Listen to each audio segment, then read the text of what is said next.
Okay, എല്ലാവർക്കും നമസ്കാരം. അപ്പോൾ നമ്മൾ ഇന്ന് ഇവിടെ ചെയ്യാൻ പോകുന്നത് 12th 2024 ഫിസിക്സ് പേപ്പറിൻ്റെ ഫിസിക്സ് ക്വസ്റ്റ്യൻ പേപ്പറിൻ്റെ അനാലിസിസ് ആണ്. ഓക്കെ, അപ്പോൾ ഇതിൽ പാർട്ട് 1 ഫസ്റ്റ് 2 സെഷൻസ് 1 മാർക്ക് ക്വസ്റ്റ്യനും 2 മാർക്ക് ക്വസ്റ്റ്യൻസുമാണ് പാർട്ട് 1 ചെയ്യാനായിട്ട് പോകുന്നത്. ഓക്കെ, അപ്പോൾ 1 by 1 ആയിട്ട് നോക്കാം.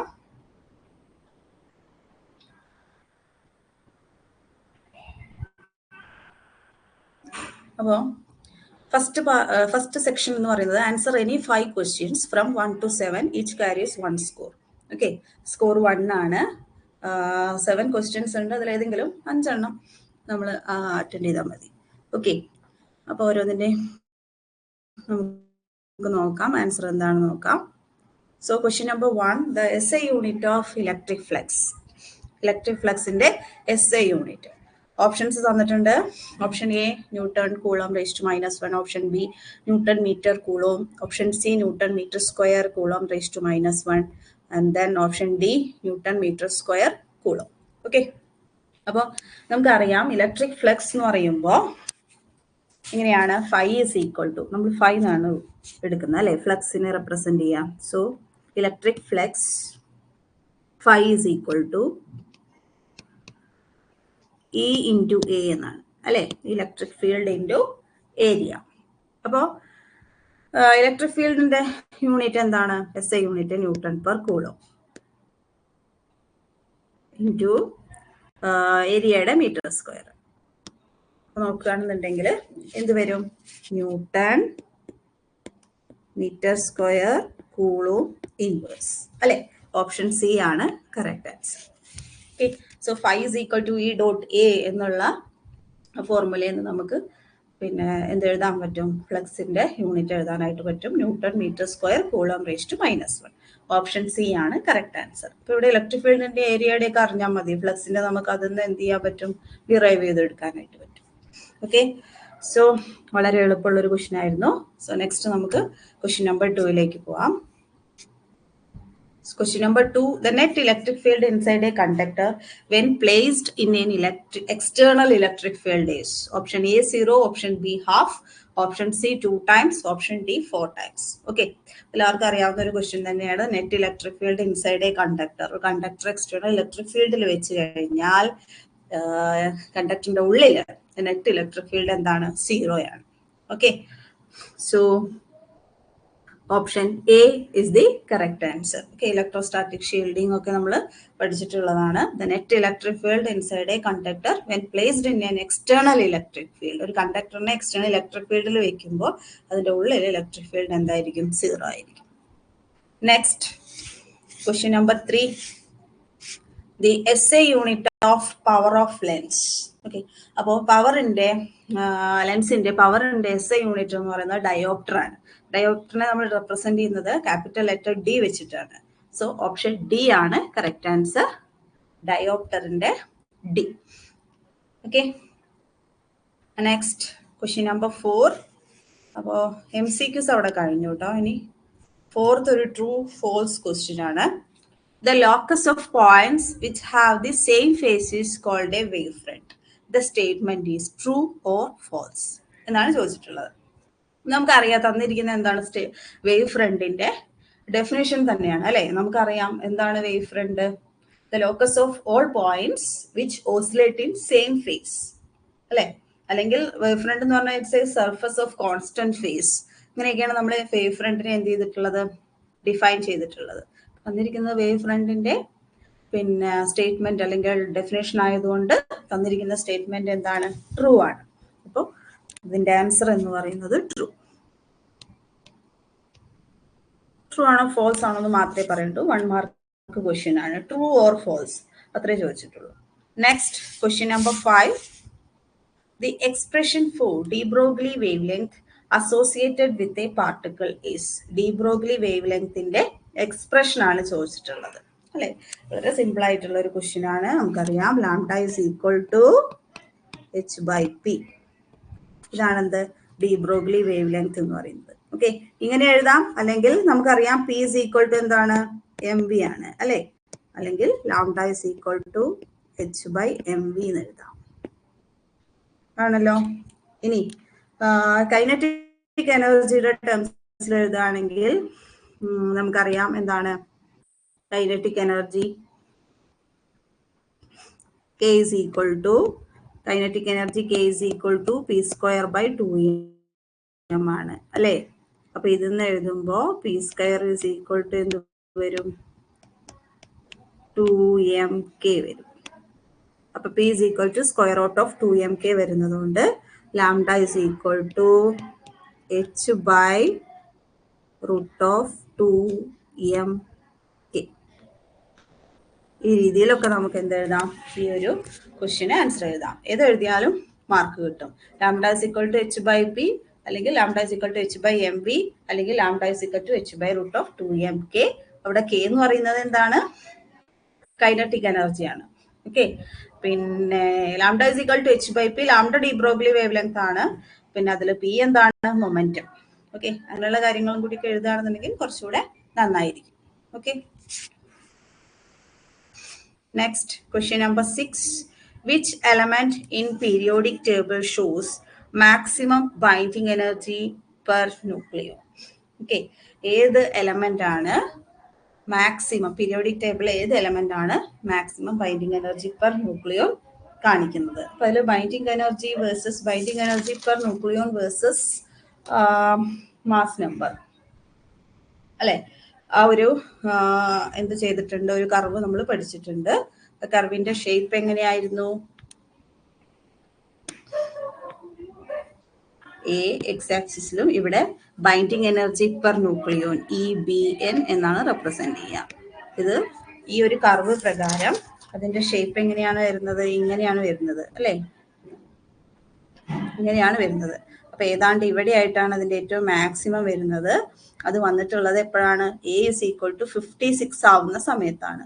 ഓക്കെ, എ 56 ആവുന്ന സമയത്താണ് ആ maximum binding energy per nucleon വന്നിട്ടുള്ളത്. അപ്പോൾ എ ഇസ് ഈക്വൽ ടു 56 ആവുന്നത് ഏത് എലമെന്റിനാണ്, അയണിനാണ്.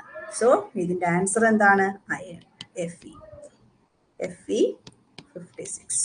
ഓക്കെ, സോ അയൺ 56 ആണ് എന്ത്, iron is the element in periodic table which shows maximum binding energy per nucleon.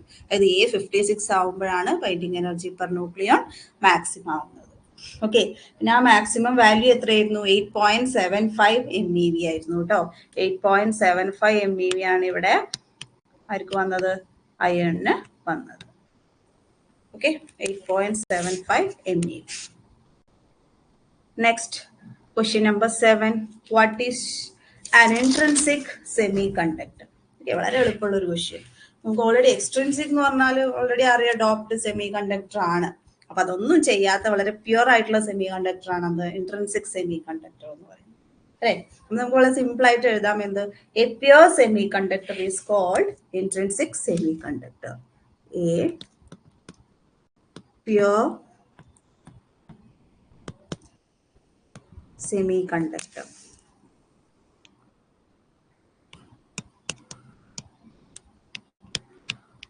is called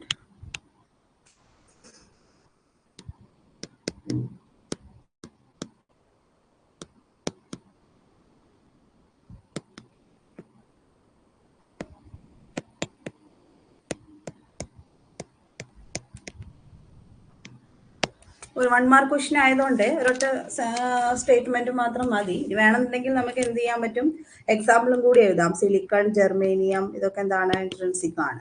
silicon, പിന്നെ ജെർമേനിയം ഇതൊക്കെ എന്തിൽ വരും, സെമി കണ്ടക്ടേഴ്സിൽ വരുന്നതാണ് അല്ലെ. അപ്പോൾ പ്യുവർ സിലിക്കൺ, പ്യുവർ ജെർമേനിയം ഒക്കെ എന്താണ്, ഇൻട്രിൻസിക് സെമി കണ്ടക്ടർ ആണ്. പിന്നെ വേണമെന്നുണ്ടെങ്കിൽ നമുക്ക് പറയാം ഇൻട്രിൻസിക് സെമി കണ്ടക്ടറിന്റെ കണ്ടക്ടിവിറ്റി ഡിപ്പെൻഡ്സ് ഓൺ ടെമ്പറേച്ചർ അല്ലെ. പിന്നെ ഒരു intrinsic semiconductor at T equal to temperature 0 kelvin ആയിരിക്കുമ്പോൾ ഇൻസുലേറ്ററും ഗ്രേറ്റർ ദാൻ 0 കെൽവിൻ ആണെന്നുണ്ടെങ്കിൽ കണ്ടക്ടർ. ഓക്കെ, അല്ലെങ്കിൽ എന്ത് പറയാം, ഒരു semiconductor a semiconductor in which number of holes and electrons are equal. അങ്ങനെയും പറയാം അല്ലേ? ആ സെമി കണ്ടക്ടറെ നമുക്ക് ഇൻട്രിൻസിക് സെമി കണ്ടക്ടർ ആണെന്ന് പറയാം. വളരെ സിമ്പിൾ ആയിട്ട് ഇത് 1 മാർക്ക് ക്വസ്റ്റൻ ആയതുകൊണ്ട് a pure semiconductor is called an intrinsic semiconductor example. അത്രയും മതി. അല്ലെങ്കിൽ ഈ രീതിയിൽ semiconductor in which number of electrons and holes are equal, അങ്ങനെ പറഞ്ഞാലും ഇൻട്രിൻസിക് സെമി കണ്ടക്ടറിന്റെ ഡെഫിനേഷൻ ആയി. ഓക്കെ, അപ്പോൾ ഫസ്റ്റ് സെക്ഷൻ അവിടെ കഴിഞ്ഞു, 1 മാർക്ക് ക്വസ്റ്റ്യൻ്റെ കഴിഞ്ഞു. ഇനി അടുത്തത് സെക്കൻഡ് പാർട്ടാണ്.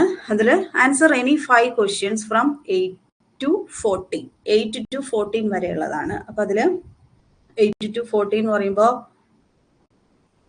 7 ക്വസ്റ്റ്യൻസ് വീണ്ടും ഉണ്ട്. അപ്പം അതിൽ ഇനി 5 നിങ്ങൾ എന്ത് ചെയ്താൽ മതി, ആൻസർ ചെയ്താൽ മതി. പക്ഷെ ഇവിടെ 2 മാർക്ക് ക്വസ്റ്റ്യൻ ആണ്, 2 ആണ് score. Okay, so question number 8, what is an equipotential surface? Give an example. Okay, എന്താണ് equipotential surface? Equipotential surface എന്ന് പറഞ്ഞാൽ പേര് പോലെ തന്നെ a surface with a constant value of potential at all points on the surface. സർഫസിൽ എവിടെ നോക്കിയാലും പൊട്ടൻഷ്യലിന്റെ value എന്തായിരിക്കും? കോൺസ്റ്റന്റ് ആയിരിക്കും. Okay, a surface with a constant value of potential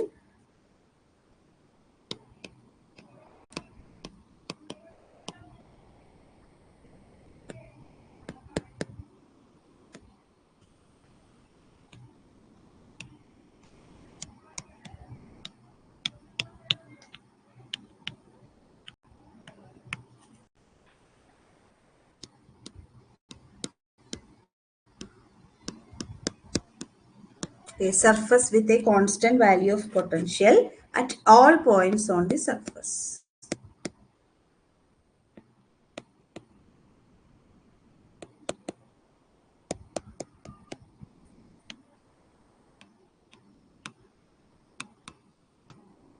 ഇതാണ് എന്ത് ഇക്വിപൊട്ടൻഷ്യൽ സർഫസ് എന്ന് പറയുന്നത്.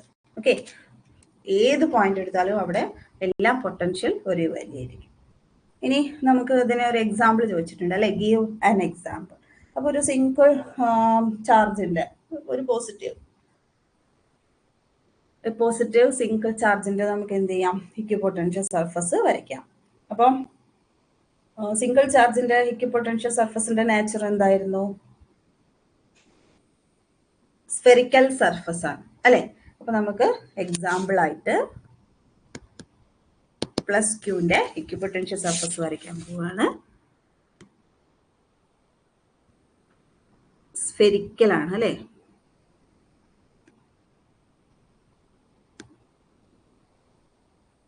ഇതാണ് ഒരു ഇക്വിപൊട്ടൻഷ്യൽ സർഫസിന് എക്സാമ്പിൾ. ഓക്കെ, പ്ലസ് ക്യൂന്റെ പോസിറ്റീവ് സിംഗിൾ ചാർജ്. നെക്സ്റ്റ് ഇവിടെ ക്വസ്റ്റ്യൻ നമ്പർ 8 2 മാർക്ക് ക്വസ്റ്റ്യൻ ആണ്. അപ്പോൾ സ്റ്റേറ്റ്മെന്റിന് 1 മാർക്കും എക്സാമ്പിളിന് 1 മാർക്കും ആയിട്ട് കിട്ടും.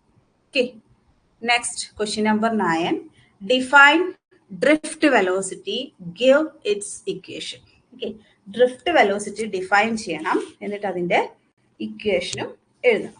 ഓക്കെ, അപ്പൊ എന്താണ് ഡ്രിഫ്റ്റ് വെലോസിറ്റി? എന്താണ് ഡ്രിഫ്റ്റ് വെലോസിറ്റി എന്ന് പറഞ്ഞാൽ the average velocity with which free electrons move from negative end to positive terminal of a conductor, from negative end to positive end of a conductor under the influence of an applied electric field. Okay, അപ്പോൾ ഒരു applied electric field ഇരിക്കുന്ന ഒരു കണ്ടക്ടറിന്റെ ഉള്ളിലെ ഒരു free electron negative എൻഡിൽ നിന്ന് positive എൻഡിലേക്ക് നീങ്ങുമ്പോഴുള്ള velocity, അത്രയേ ഉള്ളൂ. Okay, the average velocity of an electron when moved from negative end to positive end under the influence of an applied electric field. Okay, about average velocity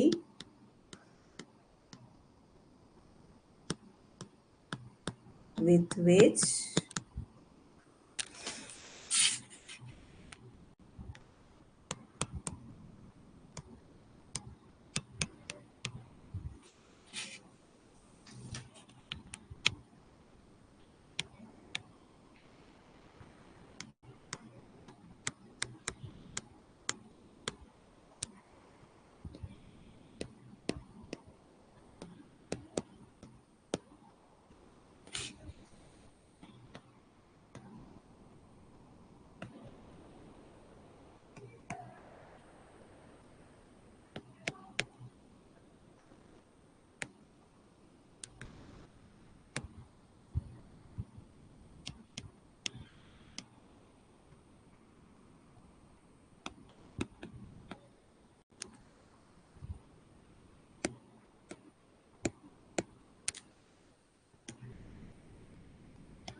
Okay, average velocity with which free electrons move from negative end to positive end of a conductor under the influence of an applied electric field.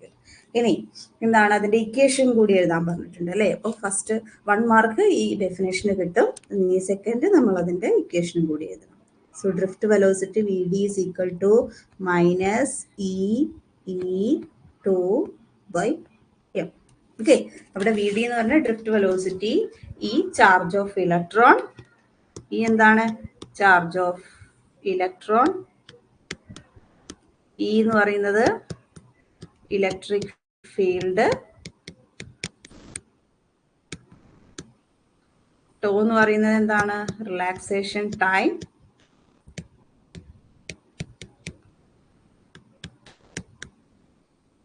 M mass of electron. ഇതും കൂടി എഴുതുന്ന എപ്പോഴും നന്നായിരിക്കും. എപ്പോഴും equation എഴുതാനൊരു question ചോദിക്കുമ്പോൾ അതിന്റെ താഴെ എല്ലാ സിംപിൾസും ഒന്ന് എക്സ്പ്ലെയിൻ ചെയ്യാന്നുണ്ടെങ്കിൽ വളരെ നല്ലതാണ്. Okay, average velocity with which free electrons move from negative end to positive end of a conductor under the influence of an applied electric field, and the equation Vd is equal to minus E tau by m. Okay, അത്രയോ. Next, question number 10.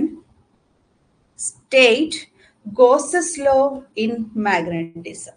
Okay, Gauss's law in magnetism. Statement എഴുതുക, അതിന്റെ mathematical representation കൂടി എഴുതുക. 2 mark question ആണല്ലോ. അപ്പൊ എന്താണ് Gauss's law in magnetism? ഇലക്ട്രോസ്റ്റാറ്റിക്സിലെ പോലെ തന്നെ the net magnetic flux through any closed surface is zero. The net magnetic flux through any closed surface is zero. ഇതാണ് അതിന്റെ ലോയുടെ സ്റ്റേറ്റ്മെന്റ് എന്ന് പറയുന്നത്. The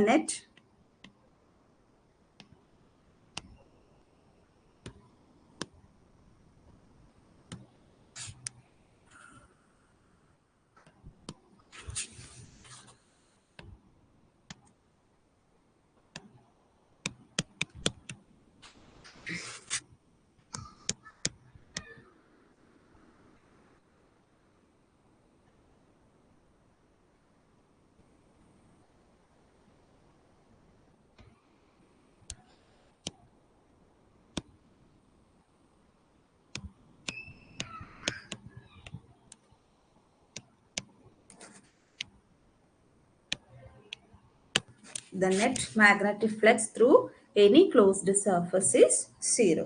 അതാണ് അതിന്റെ സ്റ്റേറ്റ്മെന്റ്. നമ്മൾ അതിനെ മാത്തമാറ്റിക്കലി റെപ്രസെന്റ് ചെയ്യുകയാണെന്നുണ്ടെങ്കിൽ closed integral B dot D S is equal to 0. ഇത്രയും ആയിക്കഴിഞ്ഞാൽ 2 മാർക്സ് റെഡി.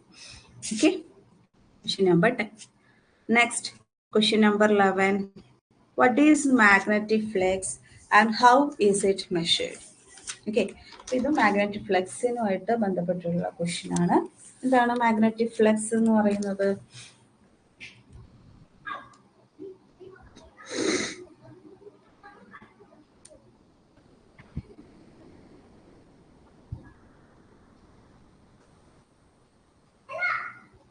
Magnetic flux എന്ന് പറയുന്നത് the number of magnetic field lines passing through a given closed surface.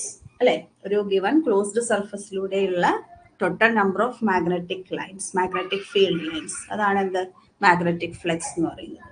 The number of magnetic field lines passing through a given closed surface. ഒരു given closed surfaceലൂടെയുള്ള total number of magnetic field lines, അതാണ് magnetic flux എന്ന് പറയുന്നത്. Okay, നമുക്ക് ആദ്യം തന്നെ ആ definition അങ്ങോട്ട് എഴുതാം. Magnetic flux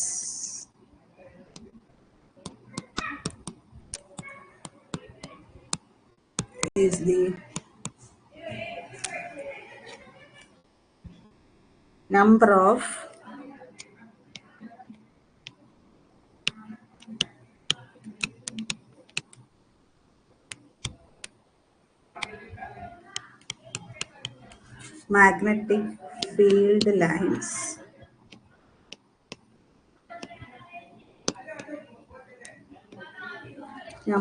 magnetic field lines passing through a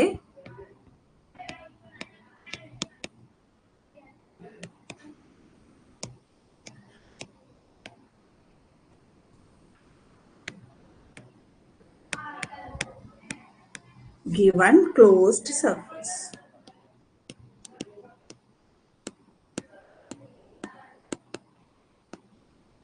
Number of magnetic field lines passing through a given closed surface. Okay. ഇനി വേണമെന്നുണ്ടെങ്കിൽ അതിന്റെ നമുക്ക് മാഗ്നറ്റിക് ഫ്ലക്സിന്റെ SI യൂണിറ്റും കൂടി പറയാം. SI യൂണിറ്റ് എന്താണ്?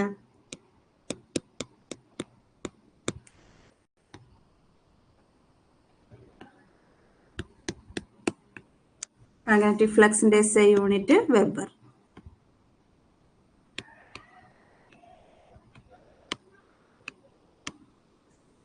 ഓക്കെ. ഇനി അതിന്റെ കൂടെ ഒരു ക്വസ്റ്റ്യനും കൂടി ഉണ്ട്. How is it measured? എങ്ങനെ മെഷർ ചെയ്യാം? നമുക്കറിയാം magnetic flux 5B is equal to B dot A. That equal to B A cos theta. Okay. So it is measured as the dot product between magnetic field vector and area vector. അല്ലെങ്കിൽ BA cos theta, where B is the magnetic flux density and A is the area of cross section and theta is the angle between magnetic field vector and area vector. Okay. So magnetic flux is the number of magnetic field lines passing through a given closed surface, and SI unit of magnetic flux is Weber, and it is measured as the dot product between magnetic field vector and area vector. Okay, athre aayi kayinal 2 marks ready. Next question number 12. The household line voltage of AC measured is 220 volt. Calculate its peak voltage. Okay. So peak voltage calculate ചെയ്യാനായിട്ടാണ് പറഞ്ഞിട്ടുള്ളത്. അതായത് V0. നമ്മൾ peak വോൾട്ടേജിനെ V0 വെച്ചിട്ടാണ് represent ചെയ്യുന്നത്. തന്നിരിക്കുന്നത് എന്താണ്? VRMS. അപ്പോൾ നമുക്കറിയാം. അപ്പോൾ എന്താണ് VRMSനെയും V0നെയും? VRMSന് RMS വാല്യൂയും പീക്ക് വാല്യൂയും കൂടി എങ്ങനെയാണ് കണക്ട് ചെയ്യുന്നത്? VRMS is equal to V0 by √2. അല്ലേ? നമുക്ക് കാണേണ്ടത് V0 ആണ്. അപ്പൊ √2 VRMS. VRMS ഓൾറെഡി തന്നിട്ടുണ്ട്. So √2 into VRMS is 220. √2ന്റെ വാല്യൂ നമുക്കറിയാം 1.414. അപ്പൊ സബ്സ്റ്റിറ്റ്യൂട്ട് ചെയ്ത് കഴിയുമ്പോൾ final value 311.08 volt. 2 mark question. ഇത്രയും ആലോചിച്ച് നോക്കിയുണ്ടോ? VRMS V0 തമ്മിലുള്ള relation. VRMS is equal to V0 by √2. VRMS ആണ് തന്നിട്ടുള്ളത്. V0 √2 VRMS സബ്സ്റ്റിറ്റ്യൂട്ട് ചെയ്യുക, കാൽക്കുലേറ്റ് ചെയ്യുക. 220 √2 എന്ന് എഴുതി കഴിഞ്ഞാലും മാർക്ക് കിട്ടുന്നതാണ് എനിക്ക് തോന്നുന്നത്. ഓക്കെ. Next question number 13. What is stopping potential? Stopping potential എന്താണ്? നമുക്കറിയാം അല്ലെ? എന്താണ് stopping potential? Minimum potential required to stop photo current. അതാണ് സിമ്പിൾ ആയിട്ട് പറയാന്നുണ്ടെങ്കിൽ the minimum potential required to stop photo. Okay, കുറച്ചും കൂടി വിപുലീകരിച്ചൊക്കെ എഴുതാന്നുണ്ടെങ്കിൽ minimum potential required to stop emission of photo electrons from a metal surface when light is incident on it. അങ്ങനെ വേണമെങ്കിൽ നീട്ടി പരത്തിയിട്ട് എഴുതാം. അല്ലെങ്കിൽ the voltage at which photo electric current stops എന്ന് എഴുതിയാലും എന്തായി? അതിന്റെ ആൻസർ ആയി. ഓക്കെ, അപ്പൊ അങ്ങനെ എഴുതാം.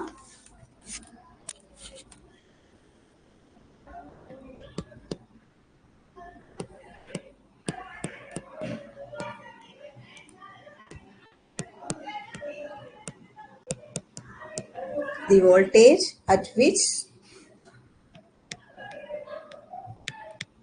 photoelectric current stops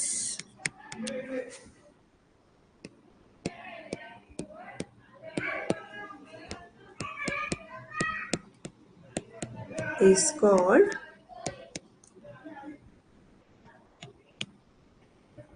stopping potential.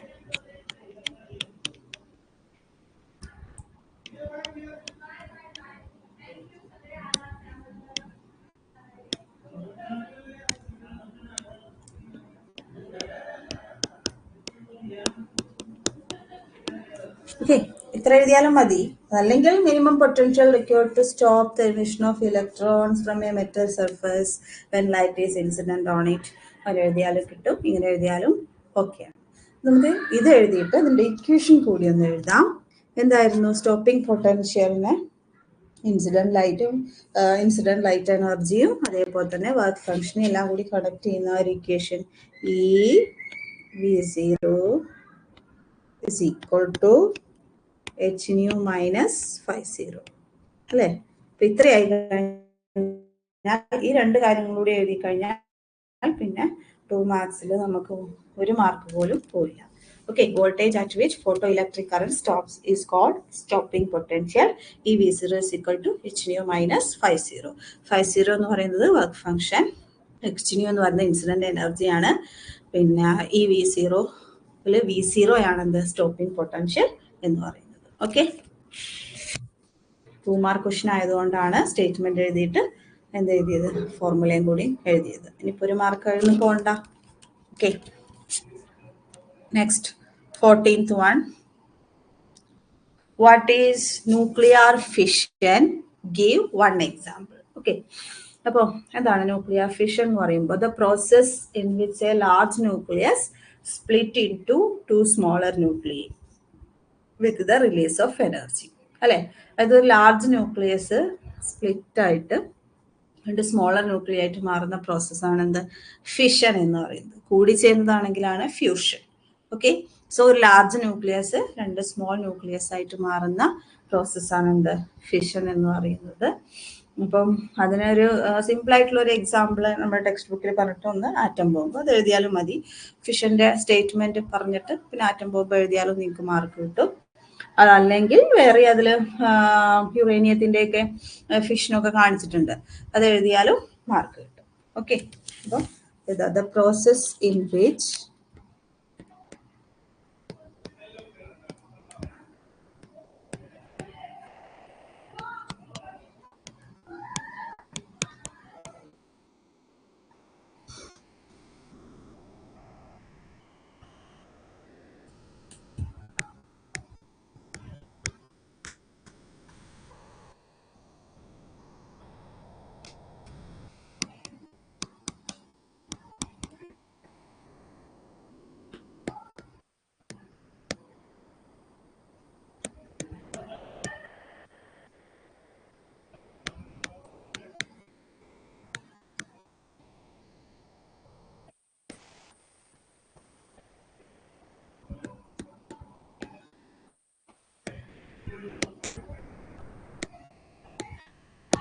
the process in which a large nucleus split into 2 smaller nuclei is called nuclear fission. ഇനി എക്സാമ്പിൾ ആയിട്ട് നമുക്ക് ഒരെണ്ണം ആറ്റം ബോംബ് എഴുതാം.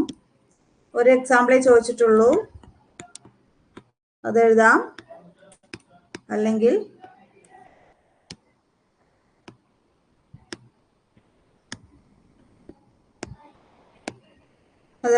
നമുക്ക് യുറേനിയത്തിന്റെ ഫിഷനും കാണിക്കാം. ഓക്കെ,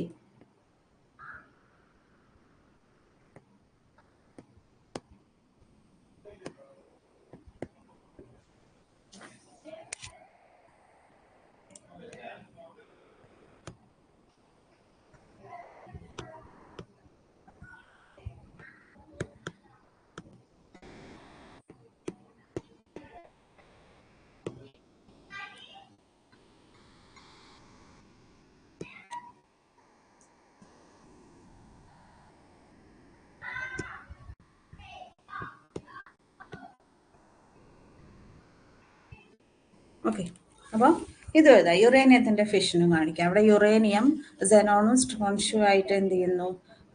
സ്പ്ലിറ്റ് ആവുന്നു. അപ്പോൾ അത് എന്താണ്? ഒരു ഫിഷന് എക്സാമ്പിൾ ആണ്. അല്ലെങ്കിൽ ആറ്റം ബോംബ് സിംപ്ലി അങ്ങനെ എഴുതിയാലും മാർക്ക് കിട്ടും. 2 മാർക്ക് ക്വസ്റ്റ്യൻ ആണ്.